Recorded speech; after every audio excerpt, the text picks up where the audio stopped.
Bonsoir, Sikioichi.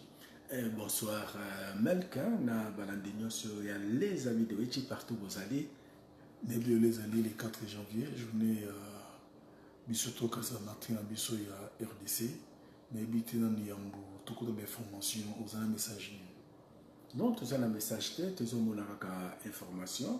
Bah menacer Louis Michel de presse étrangère de baso pesa ba nouvelle ya mboka na biso moko ba journaliste congolais tout ça konate to kombi kolanda ba médias internationaux yango toye awa po ya koloba likambo wana sikoyo lelo oyo neti Didier Renders komi ko misala donneur des leçons pour na Italie média aussi longtemps de citation il y a les amis de Wechi Tantoloba Télématongi wapi na Bruxelles c'est qui nous sera vraiment pertinent au wapi monde entier ben confirmé en aussi tout biso ba congolais na diaspora mais le oyo vraiment nous étions été payés vraiment à monnaie de singe mais ce qui est grave aujourd'hui lorsque nous voyons Didier Renders ministre wapi il y a affaires étrangères il y a Belgique Kobima vraiment au créneau pour naeko décrier la station média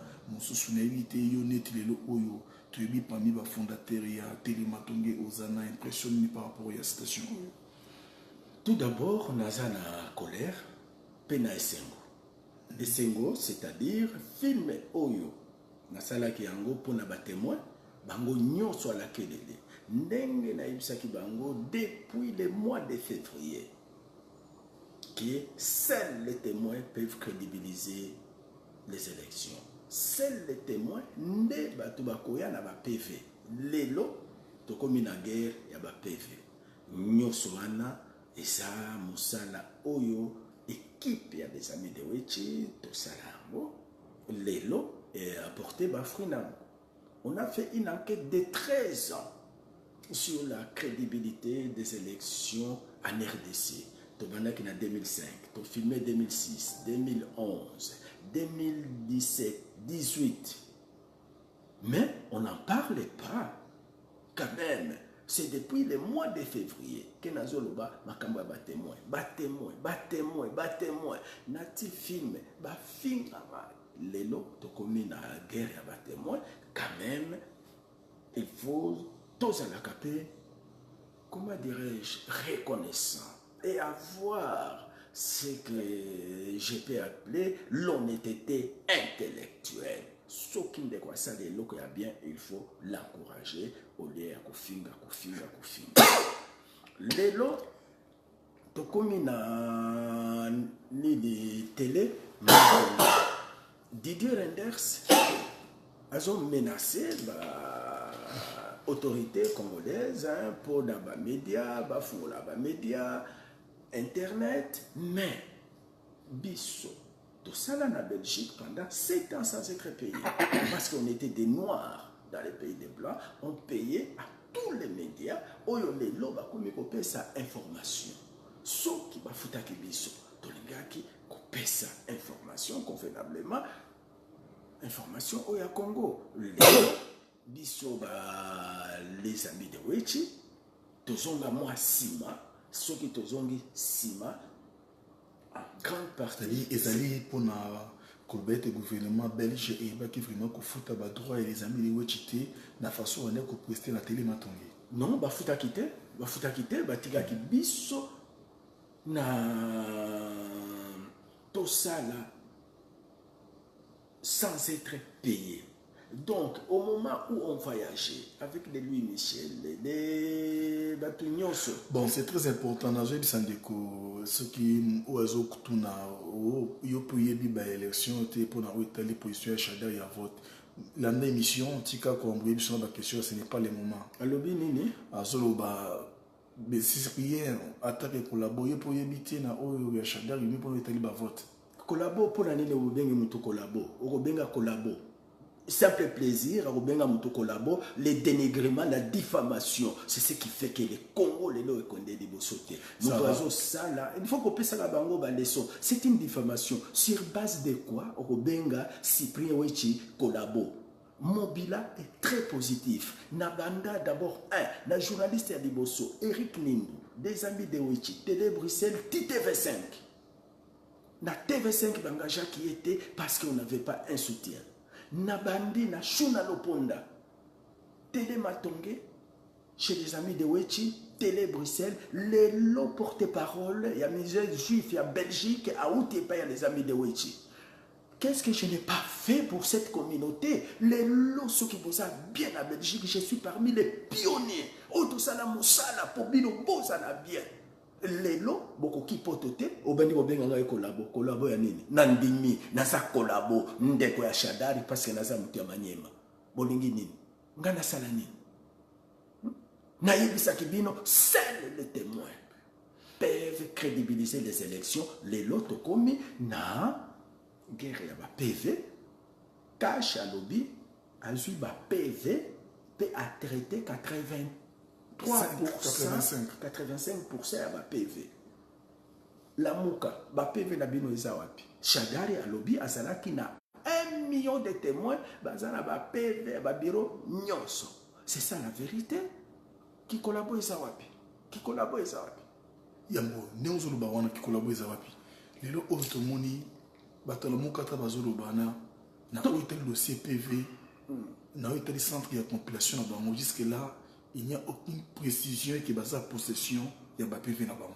Non, jusqu'à présent tout le monde est dans nos centres à compilation il y a la monkate oyo il y a FCC tout le monde a kiango oyo il y a cash tout le monde yango eza na ndako ya Vital Kamerhe na Lopambe na Lupango oyo ya Vital Kamerhe eza ndako Gayar maintenant oyo ya cash tout le monde yango te oyo la muka plutôt et la muka tout le monde yango te c'est ça la vérité. Bon kende wapi na ba PV nde eko crédibiliser ba élection ça va tous mais tozonga na likambo oyo ya ba Belge l'air na bandaki kozwa ba journaliste bana na bango oyo baza bana na ngai tozo voyager na ba Louis Michel j'étais traité de collabo que ngai nde Louis Michel atindaka ngai na communauté nazwa information pour na pesa Louis Michel lelo na yeko yebisa bino que ba futa biso te et je suis fier na Belgique ba komaka eloko nyonso soki ba pesa ki un franc ba kokoma. Bokende na ministère des Affaires étrangères, bokende na palais royal, bokende na bureau ya premier ministre, soki biso ba les amis de Wichi, ba pesa ki biso 1 franc. Bokotuna Alimi Mongala. Leto bandai ko voyager, Alimi Mongala bandai ko yana mbongo na ye moko. Ngai mbongo na ngai parce que le séjour est à charge des journalistes. Ndenge to bandai ko voyager 3 à 4 personnes, mutu na mutu bandai ko yana mbongo na ye. OK. Alors, la Belgique ne doit pas donner des leçons de morale aux Congolais que bino bozo traité les journalistes, les médias, bon la internet, bon bandana no traiter problème ya les amis de Wichi na télé matonge émission ya liboso oyo bana na bino baza bana na bino baza bana na ngai na bandai ko encadrer télé matonge ba bandai ko loba français tout ça des documents oyo omonaki ya ba témoin bana na bango oyo baza bana na ngai ba congolais na kandaki bango olie bo féliciter ngai mosala na bino ko finga ngai amoni en douté Alain Tite azo féliciter le bec bravo aussi Pierre Wichi courage oui ils ont un message que vous allez courir vous savez non il y a aussi un principe c'est tout à fait normal dans la vie ce n'est pas tout le monde qui va vous produire. Il faut aussi savoir aussi accepter certaines critiques. Mais si je peux critiquer, pas les injures. Pardon. Critique, pas les injures. Quand il dit collabo, ce n'est plus une critique. Ça devient une diffamation, un dénigrement. Un collabo, c'est qui? C'est quelqu'un qui trahit son peuple. C'est quelqu'un qui trahit son pays. Alors que moi, j'ai travaillé pour mon pays. Et je travaille pour mon pays. J'ai formé pour mon pays. Et là, ça ne va pas, ce n'est plus une critique. Ça va d'accord. Maintenant, aujourd'hui, quand vous par exemple, critique et à travail. Yo, Wichi, au salaraboye, oui, Wichi, toi qui es toujours continué en direct dans la émission, toujours parce que il y a le Didier, Louis Michel, a zoni plaindre pour saisir justice par rapport baza menacé ba menace de mort et pas ya ba combattant ou bazo vivre ce qu'on na Belgique. Bien sûr les amis. Non, c'est tout à fait normal pour nous Michel. Ba menace wana ngai nazwa ki yango. Lokola ngai naza congolais biso tolobaka mais tosalaka iloko moko te. Chez les mondele ceux qui ont menacé il faut kobomaye. Yango lui Michel abangi kaka ba grimace ya ba congolais. Tala kaka lumba moni mystique. Alors lombe ngai yo weje takobeta yo ba kobeta ngai pété.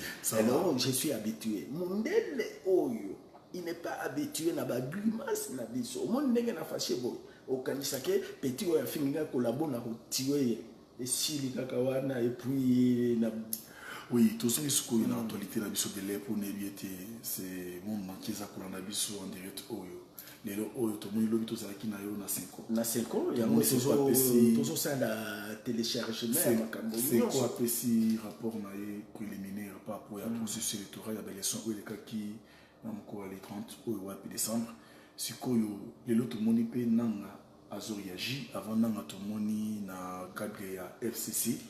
Wapi monsieur Kikaya bon ça fait point de presse na yelelo to condensé c'est-à-dire 3 dossiers wana to dire réaction ya CENI par rapport à publication ou bien rapport préliminaire ya 5 ans pour l'observateur na ye puis du sous réaction ya FCC puis to moni lettre ya manga ou ya pourquoi lelo ou wapi azali pe ko senga ko pesa demeure na 5 ans à revenir pour à démentir na ou était publication na wana. Mais c'est ce qu'il y a un commentaire là.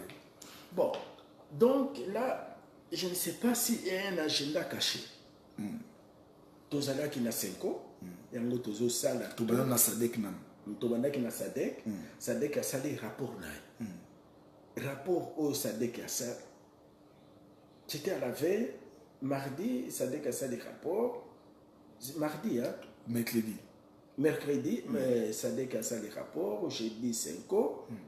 Mais rapport au Yosenko à Salaki Lobby, moi je ne vois pas d'inconvénient à la carte, à moins qu'il y a un agenda caché, au Yobiso Toyebi en voté. Ou bien parce que par réaction, il y a Conseil de sécurité, il y a Belgique, bon, là on comprend traité. Parce que tel que la monarchie rapport, je ne vois pas, et Lokomoko, 5 avionnaki. À moins que rapport oyo apesaki biso eza différent na rapport oyo apesaki na l'ambassade. Vraiment. Parce que là, je ne vois pas. D'ailleurs, on a téléchargé. Oui, le problème c'est que les aliboués pour tout le monde était dans le rapport préliminaire il y a 5 ans. C'est quoi a cité Komba Moutoute. A cité Komba Moutoute. A ce rapport en général. Général, de manière il y a ma caméra qui a un incident où il qui enregistré. Mais selon tout le monde dans mon caméra, c'est comme si on chercherait à mettre sur la peau de la Senko d'avoir peut-être cité un autre candidat élu. Parce qu'ici, il y a un problème, tu dois préciser à Rolette Banaliste ou les journalistes politiques. Pour ceux qui Senko attendent un combo, parce que attendez comment tout est. Néanmoins, à Ebiété, il reconnaît avoir celui qui est élu. Oui, ça peut être Ramazani, ça peut être Mokia, ça peut être Mokia, ça peut être Ramazani, ça peut être Fayoul, ça peut être Félix, voilà. Ça peut être Seth.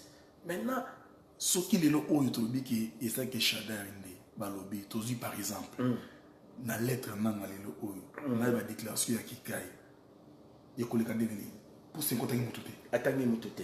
À supposer que, excuse à Lobi, bon, excusez-moi, ngai naibaki mutu oyo aleki eza Chadar. C'est quoi au salaire? T'es 5 côté nanga seni qui crée au salaire. Au salaire. Pour jusqu'à la rapport à 5 ans, à citer comment Moutoute. À citaki comme Moutoute. Parce que j'ai filmé du début à la fin. N'a pas quitté l'herbe bandi. D'ailleurs, il y a une question pertinente. D'ailleurs, est-ce que non, c'est chaud. Aux autres subi la menace, c'était par rapport à la processus jusqu'à aujourd'hui. Tout ça, l'image. Tout ça, l'image. Va poser des questions. Des questions de qui nanga. Et dans le show, il y a des bosso, balobi, bon, n'est-ce que boye. Est-ce que Cour suprême et Cour constitutionnelle a quoi n'idée l'élection? Il y a lobby? Non. Ce qui, pour la bene, na Butembo na Yumbi de ba poser la question est-ce que cour constitutionnelle a considéré ba élection té parce que une partie ba congolais ba voter quitter chola ABC disent non ba considérer en voter parce que la CENI a fait en conformité avec nani cour constitutionnelle a contacté bango avant la mesure bango donc supprimer ba élection à mon avis ça sera impossible. Je vais poser une deuxième question. Je vais dire que le président a menacé qui il y a lobby le président a menacé qui a été. Ça va. Ils ont un sens où on est tous allés pour le bilango. Tokutana alobaki, tokutana ki na président na couloir. Nde ayebisi ngai président ayebisi ngai que non, j'espère que beaucoup proclamer avant sénité bozela séné. Ça va, merci. Moi, je suis que l'église pro Kabila et la CENI sont attaquées selon France 24. Il n'y a jamais d'église. Il y a des églises pro Kabila. Il n'y a jamais des églises pro Kabila. Dans ces pays où les églises pro Félix Tshisekedi ou faut foyer les Alarati. L'église ali ensemble. Bon, mais bien là-bas, là-bas débat il y a pas mal de faut pas ensemble. Bon, dès que on Koloba, au Monique, chaud la personne qui réponse là, il n'a jamais pour été menace. Il n'a jamais connu une menace. Alobaki yango ozala qui des phrases amicales yango na président na couloir Joseph Kabila atuni abiki c'est kobino bon publier ba résultat avant CENI non c'est connu président to publier résultat to des CENI des habilités publier et l'équipe na bon les gens ont voulu commenter ça de leur manière Koloba était Abécholé et sous des menaces de la part de Joseph Kabila et consorts mais c'est faux. Mais c'est l'abbé Solé avait démenti et le corona.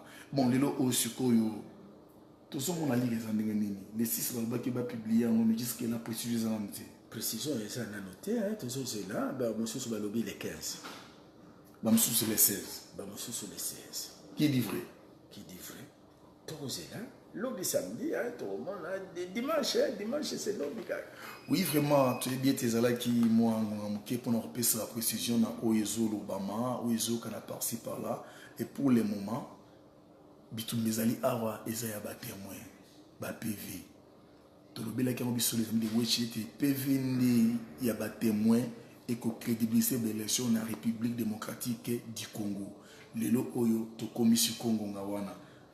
Koliambangate, pesane précision, le bazana ba PV na ngai. Ba to cash. Balbi, pour aujourd'hui, ils sont déjà à 85% à possession. Il y a PV sur le territoire national. Batoya FCC. Bon, Balbi, en gros, basa position, PV mais malheureusement, jusqu'à ce moment où nous vous parlons, pourcentage de exact à position au côté PV ne sont pas connus. Et puis, il faut qu'on ait il y a une grande différence entre observateur et témoin. Témoin de Asana droit ya kozwa PV. Observateur Asana PVT. Et donc, ce qui est la justice, c'est PV. PV nani akoya na PV pour appeler ça parti politique, ce sont des témoins. Ceux qui vous avez la témoin vous avez la PVT. On nous pose des questions là, monsieur Wichi, pourquoi l'opposition a oublié le Congo profond? Je ne sais pas comment l'opposition a oublié le Congo profond, dans quel sens? D'ailleurs,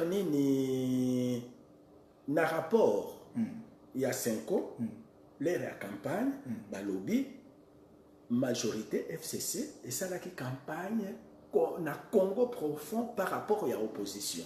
Et ça, dans le rapport, je ne sais pas pourquoi.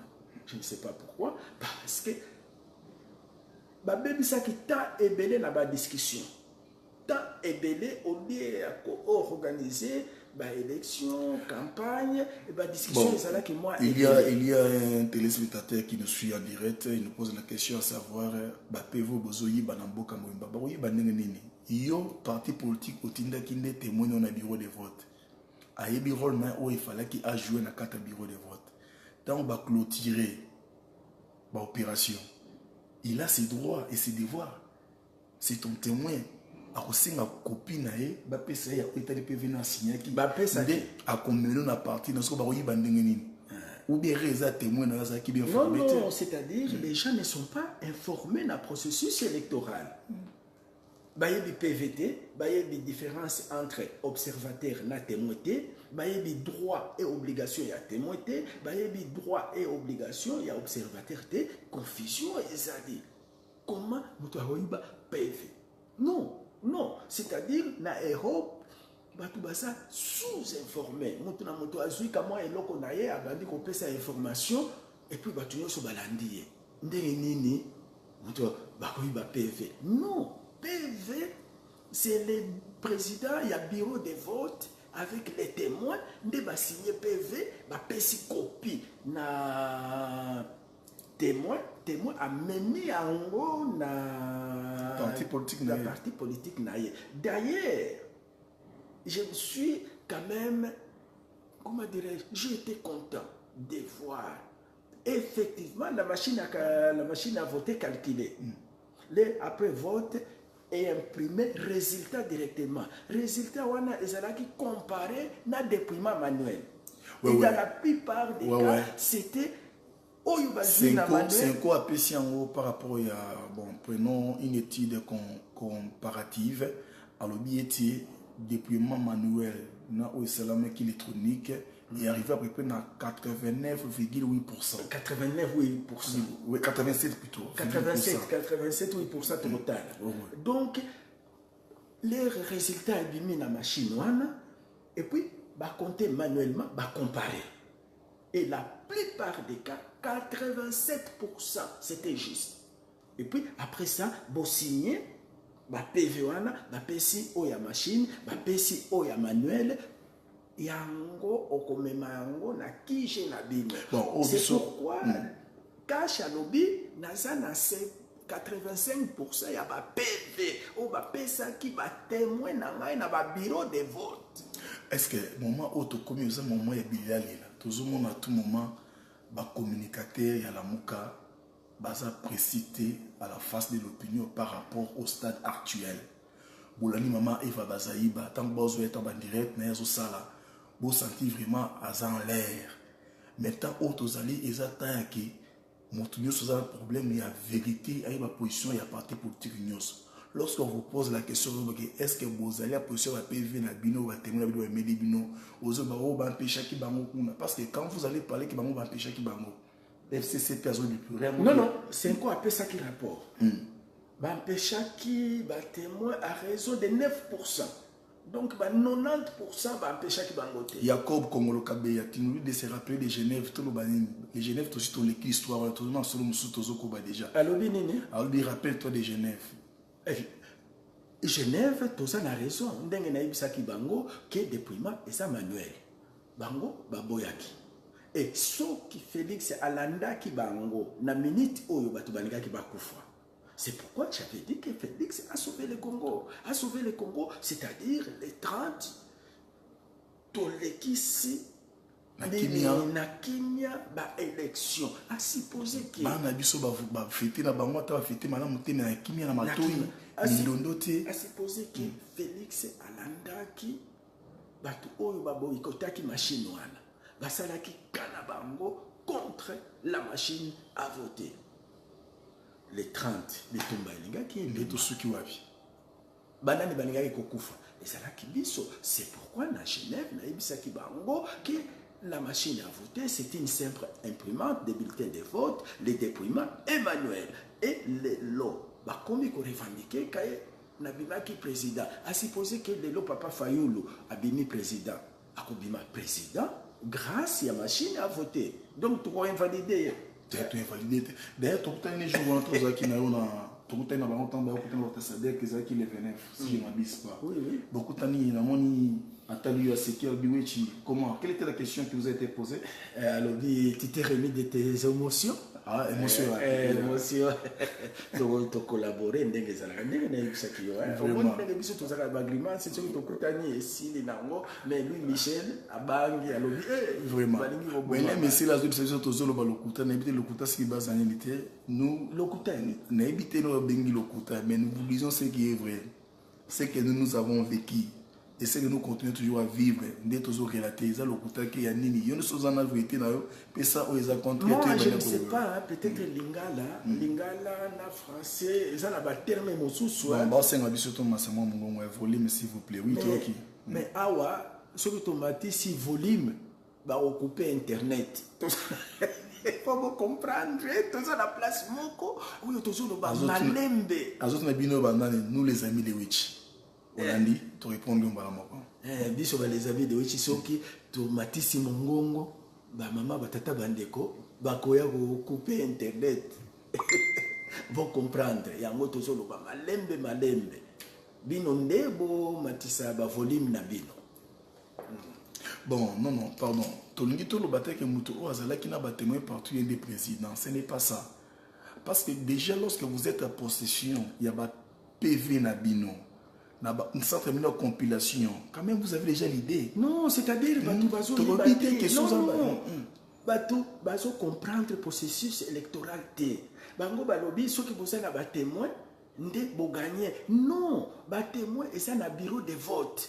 Na PV wana balobi par exemple, na bureau A. Le premier c'était Papa Fayoulou, deuxième Félix, troisième Papa Mokia. Boyebi, na ba nombre de voix. Bureau B, premier, ezalaki Chadari, bo Toyebi. Na bureau C, premier, alors bozo calculer ba nombre de voix à chaque bureau et à la fin, bokoyeba nani aleki baninga. C'est ça l'importance, il y a un PV. Le PV, cela ne veut pas dire que vous réussir directement. Parce que vous traitez 85%. Il y a un PV, vous réussir. Non, dans 75%, il y a un PV vous traitez. Peut-être vous allez qui va les derniers. PV, ça nous permet de voir ce qui s'est passé dans le bureau de vote. Le PV, ça permet de montrer la réalité à bureau de vote. Par exemple, dans le bureau de vote Oyo, il y avait 50 personnes. Dans 50 personnes, 40 votaki pour Papa Mokia, pour ne pas dire polémique. Total, la combo ya. Tout le bataille que Noël Chani. Et tout le combo Oyo, bato bazwa ki bavoa wanate. Bakombo oyo bato bazwa ki bavoa wanate pour éviter polémique entre Emmanuel Chadari, Félix na Papa Fayoulou. Par exemple, na bureau A, Papa Mokia azwaki 40, Chani azwaki 5, oyo mosusu azwaki 7, azwaki 3, na total ezalaki 50 voix. Boyebi. Bureau mosusu, la même chose. Alors, bobandi ko calculer. Bureau A, vous calculez, vous pesez le nombre de voix et à la fin, vous koyez nani alekaki. Et puis, vous calculez et puis vous osez la menace Seni. À supposer que Seni aille maintenant un résultat naie. Alors, na bureau, oyo papa Moke azwaki 40, apesi papa Chani 40. Bino, boye na PV na bino. Papa, au moins il peut venir à biso. Awa, papa, tiens. Et un élément mon sous au tambolelo oyo. Comme qu'on oublie la présidence de Boïté. Mais comment va qu'on élire président au moment où le député n'est pas zati? Parce qu'on parle seulement des présidents. N'a pas député aussi. Maintenant, il faut pas député. Parce que n'a pas député, tricherie peut ezalikuna. N'a pas député. Pour les autres, tous hommes qui ça a. Beaucoup de gens qui ont voté qui ont makasi na chango. Mais ils ont voté makasi na chango mais ba député na chango mais so ba katani. Tokolo banini so yo zani ba PV. Ou ko témoigner que ba député na yo wana bazaki mi comment on peut élire un président na district taxé ça awa qui azaki majoritairement élu aussi notre suko tout simanaï to ba député so ba katani c'est-à-dire ba tona ba ki ba élu président mususu. Député puis mususu ko élu. Vote na biso izaka kaka. Ni toujours le camon que PV wana ils sont abisons qui va dire mususu na PV wana ezaka ka ba président PV wana eza na ba députés nationaux et ba députés provinciaux bato bazo kanisa kaka PV eza concerné ya ba président. Non, PV ça concerne tout le monde, même la députation ya ba député kutu ba guerre ezali entre bato ya majorité bango moko. Donc ba coup c'est grâce au PV qu'on peut connaître la réalité. Pour les lots oyo, toujours la kaka ou est président. Mais, boy, bah, il y a un niveau, il y a députation. po ebele bakokatana mpe to ebango kokatana wana eza kaka te na opposition ata na FCC bigogo eza makasi. D'ailleurs député où il y a législation passée mingi baza sanctionné mingi ba okoya bayebi yango. Donc PV ça nous permet de contrôler la CENI. PV eza neti surveillant ya CENI. Vandros Nesta Imberto topesi mbote le sacre bi vraiment année oyo nandimi ketie 1 euro monsieur wechi que Dieu te bénisse ndima amen. Amen pesa ka ba jour amen. Amen ya bana ko na biso ba les amis de wechi vraiment. Ya solo malamu na dit mituna ezali belé ezakoya tu dis vraiment la vérité bozolo ba vérité bande félicitations merci pour l'encouragement na bino CENI abongolaki ba numéro ya ba député avant vote CENI fiasco. Oui, ils ont un problème mais jusque là nous sommes toujours en train de vérifier tout ça dans le moment venu nous vous dirons quoi et ça va nous souhaiter que neti ukunji bon ukunji to ba te ukunji ya olenga koyi balobi ke ye numéro na sa campagne za mususu numéro 14 mais tant comme ici terrain pour nous ba ko na li ba moni na machine numéro 13 et puis numéro 13 donc toi yaki ko voter numéro 14 ya onde candidat to bit ba kapison internet eza pour kongi place de ki makasite yende sikoyo oye o voter 14 mutu mosusu nde ebimi ezoko chimie wana mutu abarte campagne na ye na numéro 14 sikoyo en commis belletin la commis sikoyo na bureau de vote ba voter ba beaucoup tabacho 14 be mutu mosusu abimi il y a comme na numéro 13 et puis ce qu'on pointait déjà ici nde okunji aza na colère.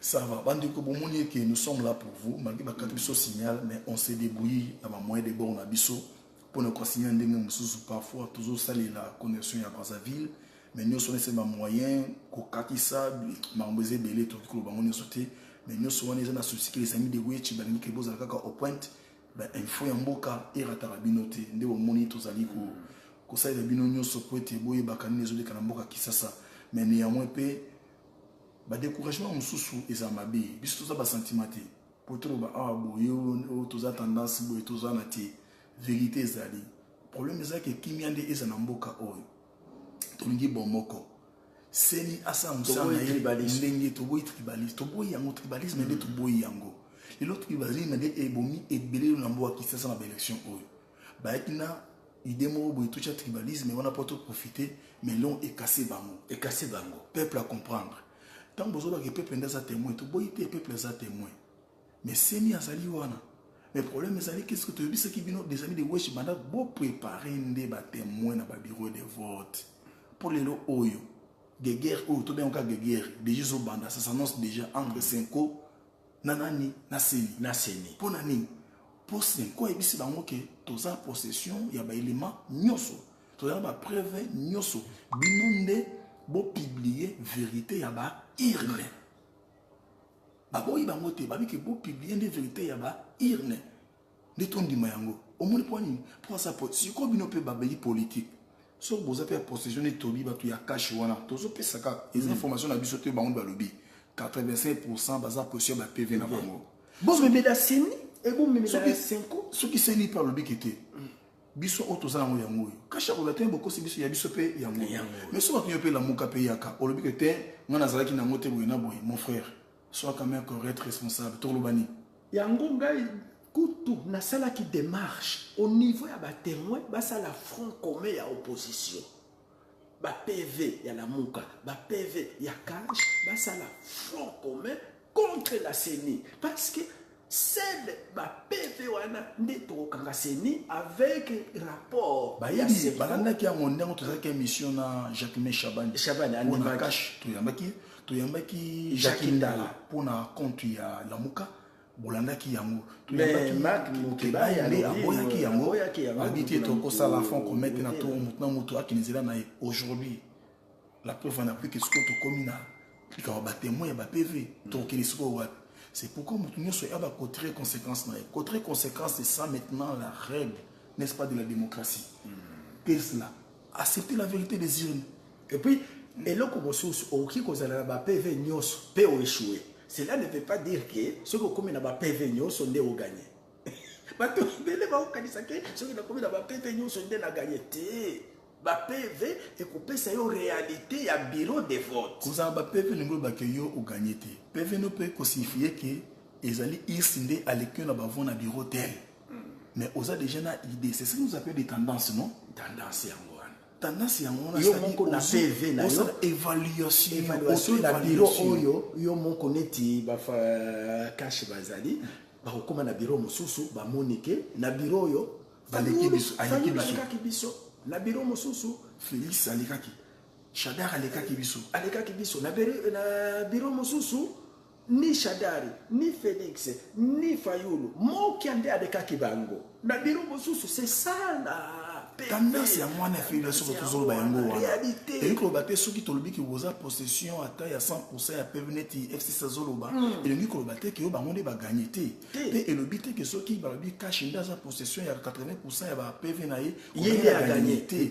Ou bien ko baté ki yo soki ata la moka lobi ki ngai nde boye na boye té. C'est-à-dire, c'est neti ngai na koki kozala na ba PV. Yo oleki ngai. Na kobomba ba PV na ngai, yo kozala na preuve devant la justice te ke o gagné. O preuve na yo eza ipa na ngai na ba PV. Yango tolobaki, il faut basa la coalition na niveau ya ba PV. Ba PV oyo la mukaza nango, kasha za nango, ba tunyo sur opposition, basa la centrale de compilation, il y a opposition de telle sorte que ceux qui la mouka, ça n'a besoin de PV à quelque chose. Ceux qui cachent ça n'a pas besoin de PV à quelque chose dans la centrale wana. Ceux qui opposent à mon sous ça n'a besoin de PV, voire même FCC, bon pesi bango pour contrôler CENI. C'est ça l'importance. Il y a centre, il y a compilation, il y a opposition. On a tout proposé. Aujourd'hui, on a proposé tout ça. Non. Ça va, merci. Et ce n'est pas encore trop tard. Na niveau wana, basala, ceux qui va reporter, basala, fonds commun, il y a ba PV. Ça va, merci. Dans mon ligne de copier, Kamouni Moko. Bon, nous tous nos habitués sont vraiment disposés pour tout répondre. Alors, tout le président Eli Akovan dans la résidence, il y a premier ministre Chibala, Ouatiko libéré pour être résidence officielle, il y a président de la République, Aligné libéré en moté, ce qui par rapport il y a. Mais Ibitazopé, sa raison n'est bon. Non, d'abord, la loi dit que l'État a repéré ça, un ancien président résidence.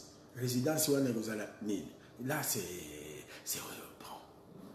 De toutes les façons vous allez les sous-souter droit selon la constitution et les lois de la République démocratique du Congo. Vous allez un salaire naïe, vous allez la bagarre du Congo naïe, vous allez un loyer payé par l'État comme aux États-Unis, comme Sarkozy. C'est l'État français qui supporte tout pour Sarkozy. Ça va. Et Hollande. Problème non ambitieux à niveau de la résidence, ce sont des choses terre à terre. Ce n'est pas les moments que les téléspectateurs ont l'habitude de tourner dans la résidence ils à niveau haut. Les problèmes l'habitude de brancher les Suisses qui sera élu le président de la République démocratique du Congo. Nous avons vraiment nous avons tout expliqué. Merci pour vos encouragements. Les Cambouetali Toluba qui ont PV, il faut être authentique. Oui, et vous allez tenter par rapport au opposant à possession. Il faut vous aller authentique. Si vous avez un PV à Lokuta, ok la prison. Ok la prison. Ok la prison. PV est à Lokuta, c'est authentique. Au contraire, grâce à PV, ne soki seni à Kosi. Bokangi seni. PV ça permet à Okanga seni. Oui, au moni lelo, oui, namande au moins Zoloba. Toloba li kama ba témoin bandima quand les amis de Wechi aujourd'hui, Bobenge Nganga, Bondimi vraiment le baka vérité. Merci pour l'encouragement wana. Les moments où lobby ce n'est plus encore le moment pour baser l'ensemble, c'est vrai. Pour bato balingi ko comprendre té. Bato temps ba bisa ko makambo oyo avant que les Suisses salama. Une semaine avant ta ba reporter l'élection wana. Totambol na ba état-major na bango nyonso ya ba opposant. Ko bisa bango bo sala symbiose, la fusion. Il y a beaucoup de témoins pour être travailler au nom de l'opposition dans le bureau. bandeko oyo ne ba position on ba popularité to mo ba bien populisme wana ozo ba témoin ba tebele wana non ba réalité ba vote eza mususu aujourd'hui to kona ba réalité wana to komi ko liambanga to c'est nanga yona déjà ko avertir déjà 5 ans bon monde 5 ans déjà mukanda oyo bimilelo oyo ayebi c'est à démentir mais to bi ko démentir ni tene to lobele yango 5 ans atangi comment moto jusque là alors bi kaka makambo oyo ya moni état que observateur abi ezabo mais o etali ke moto abimi atangi kongo te wana biso to lubango to yoki yango esika moko te mais bakomi ko attaquer boyina boye wana eza na ndenge na bango mais obiso to zo lubande to zo senga ete ba yo opposition de bino na ba centre ba compilation na bino bozala ba preuve na bino o ezali convaincante. C'est ça notre problème. Notre problème, c'est-à-dire, et puis, c'est partager ces preuves. Bon, ça, la coalition. Pourquoi pas à ce stade? La mouka oké ko bengate cash. Au lieu de na bureau tel, na ville qui se soube ba province boye. Toza possession ya boye na boye tala. Est-ce que ça conforme na obine boza na mo pesa boni? Ils peuvent collaborer. Pourquoi pas collaborer? Pourquoi cash na la mouka à ce niveau? Il y a vote ici, un niveau, il y a pas PV. Est-ce qu'ils ne peuvent pas travailler en symbiose avec même la 5 ans pour baser la preuve de telle sorte que ceux qui s'est mis à proclamer Motumosou par rapport il y a résultat où il y a PV, même c'est ni na tribunal avec des preuves. C'est ça l'objectif et l'émission Oyo. Yango nde tolobi yango, ezaka preuve. Nde ko sala été bisoto bakolo babo solo ndenge esengeli. Mais soki bino bozala ngote. Soki bino bozala bango, la muka tolo ban minute Oyo. On ne savait pas ou bien dites-nous les comptes si vous êtes à possibilité de formation là. Centre de compilation na izali wap na kisasa. Même si vous avez un centre de compilation, pour nous travailler en collaboration à niveau ya ba PV. Tout le monde qui a un malade, tout ça la carte ma télé les pour na sentiment ah makambo ya sentiment exact. Tout une vérité pour namboka.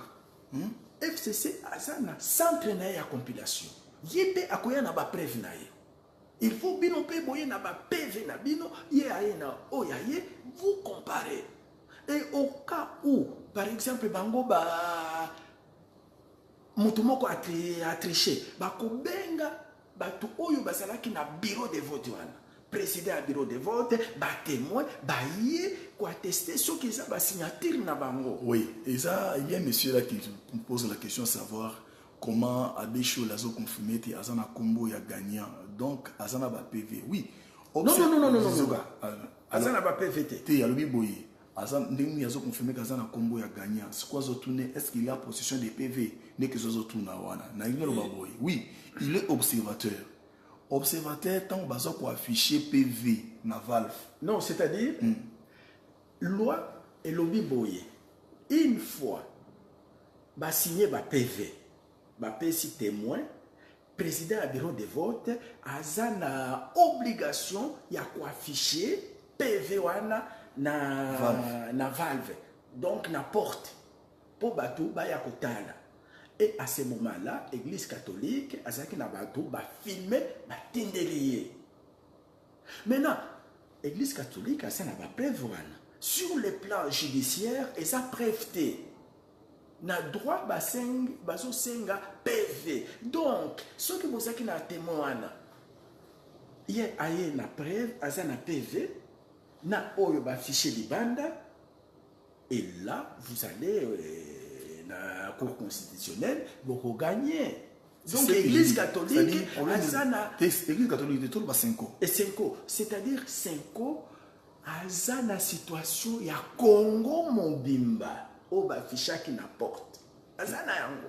Vous comprendre. Pe ayebi a calculer déjà. Asali compilation à niveau naïe. Asali compilation tendance naïe. Apesi tendance naïe selon oyo baficha qui. Maintenant, il fallait maintenant opposition bango pe basala compilation na bango à partir ya ba PV. Yango biso tozo senga. C'est ni asali oyaye.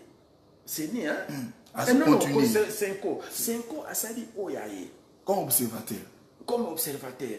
Opposition, il faut à ça là, comme partie prenante. Comme partie prenante. Syncope, azo sala, et non, c'est ni pe, azo sala, maintenant, il faut comparer, biloko yoso.